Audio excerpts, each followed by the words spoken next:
trabalho com vendas há muitos anos, né? E sempre fui apaixonado por marcas, sempre fui apaixonado pela história dos outros, porque eu penso que a gente aprende muito com o acerto dos outros e também com o erro dos outros, né?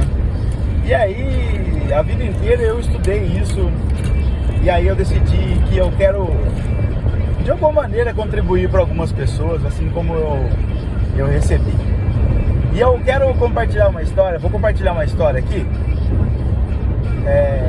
da Häagen-Dazs e também da Ben Jerry. Eu não sei se todo mundo conhece a Ben Jerry aqui no Brasil, mas a Häagen-Dazs todo mundo conhece, ou muita gente conhece.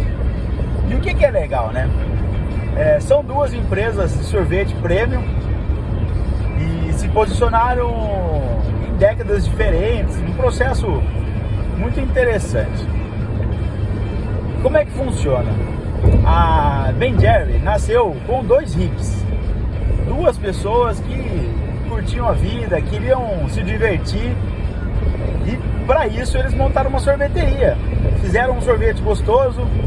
Uma vez eles participavam de um evento, tinha uma lanchonete que colocavam pedaços de frutas, pedaços de castanhas, biscoitos, óleo quebrado. E eles se apaixonaram por aquilo, por aquele ambiente, nada combinava, assim, era a cara deles. E aí eles decidiram que iam voltar para uma outra cidade e iam montar uma sorveteria daquele jeito. E se divertiram naquele verão, fizeram uma sorveteria muito engraçada, o pessoal adorava. E eles faziam um sorvete muito gostoso, só que eles perceberam que o sorvete tinha que ser feito já com os pedaços dentro do sorvete, não daria para servir na hora como eles gostariam. Tudo bem. Acontece que nos Estados Unidos o frio é muito severo, o gelo chegou e eles começaram a tentar vender crepe. Só que não foi o mesmo sucesso do sorvete. E aí foi a dificuldade. Eles acabaram tendo que mudar a estratégia da sorveteria. Tiveram que começar a distribuir o sorvete para outras sorveterias. E chegou uma época, eles trabalhavam muito, o sorvete era muito bom, mas não tinha uma logística muito boa, não conseguiam ganhar tanto dinheiro. Na verdade, eles não conseguiam ganhar nada de dinheiro. A sorveteria passava por uma dificuldade financeira. E aí o Ben chegou pro Jerry e falou, ó, eu vou parar, cara. E aí ele falou, não, vamos continuar, fala aí o que eu preciso te ajudar, eu vou te ajudar de alguma outra maneira, mas vamos continuar mais um pouco. Ele falou, então vamos fazer o seguinte, eu vou te ajudar na parte estratégica, no marketing, e vamos embora. E eles começaram e continuaram a fazer aquele trabalho, até que um dia eles começaram a fazer a distribuição, foi um sucesso. Um grande empresário ofereceu $500 mil para eles. Resumo rápido da história. E ele conversando com um amigo mais experiente, e o cara falou, bem, por que esse cara quer comprar a sua empresa? Uma empresa multinacional, já é fabricante de doces, é uma gigante. Por que você acha que ele quer comprar o seu negócio? Se ele quer comprar o seu negócio é porque ele está vendo um bom negócio, então faz sentido você continuar, dar continuidade, né, na sua ideia, no seu projeto. E ele falou, não, eu não quero. Empresas grandes, empresas gigantes, elas exploram as pessoas, elas poluem a natureza, e eu não quero isso, Aí ele falou, bem, para pensar, você é o dono do negócio. Se tem alguma coisa na sua empresa que não está do jeito que você quer, mude essa ideia. Mude, faça do jeito que você quer. E aí o Ben parou para pensar naquilo e falou, verdade, eu não preciso fazer do jeito que eles querem. E aí eles mudaram as ideias, mudaram os projetos e continuaram a vender. Só que nisso eles já tinham colocado uma agência para cuidar da venda da sorveteria. E a agência conseguiu uma pessoa para comprar. Nos Estados Unidos as coisas acontecem muito sérias. Essa agência já estava com um comprador, e o comprador se sentiu ofendido. Colocaram um processo na época de $100 mil, ou seja, $100 mil quebraria a Ben Jerry. Era um dinheiro muito alto para eles naquela época. Bom, o resultado foi que eles conseguiram pegar o dinheiro do banco, conseguiram fugir com o dinheiro, e aí conseguiram arrumar um advogado, E esse advogado foi lá e negociou essa dívida em 75 mil dólares. Mesmo assim, era um número alto, mas ela não quebraria a Ben Jerry. E eles chegaram num acordo e continuaram o trabalho, continuaram o projeto. Acontece que a Ben Jerry começou a entender que ela precisava ir para um centro maior de distribuição. E eles decidiram ir para Boston. E quando eles foram para Boston, o Ben não tinha mais recurso, não tinha mais dinheiro, e ele bateu na porta de um grande distribuidor, marcou uma reunião 8 horas da manhã. Chegou meia-noite, o cara chegou para trabalhar e encontrou o Ben dormindo. E ele era barbudão, babado, assim, dormindo no carro. O cara bateu na janela e falou: nossa reunião às 8, são 6 horas. Ele falou: eu cheguei meia-noite. Esse aqui foi o hotel mais barato que eu consegui. Aí ele falou: vai, entra, vamos entrar, toma um café. Começaram a conversar. E aí o Ben falou pra ele, falou: cara, eu preciso que você distribua o meu produto. Ele falou: cara, não faz sentido, porque eu já distribuo o Häagen-Dazs.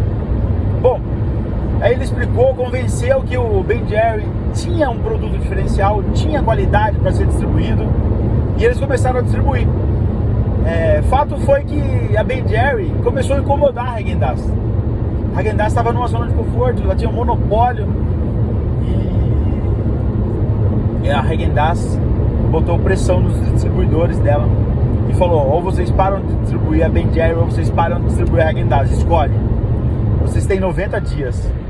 Cara, isso foi um baque para eles, porque se eles perdessem essa distribuição, provavelmente eles perderiam a fábrica derreteria, porque eles não teriam outro caminho, porque se você não distribui, as pessoas não compram, não vendem, e a empresa não funciona.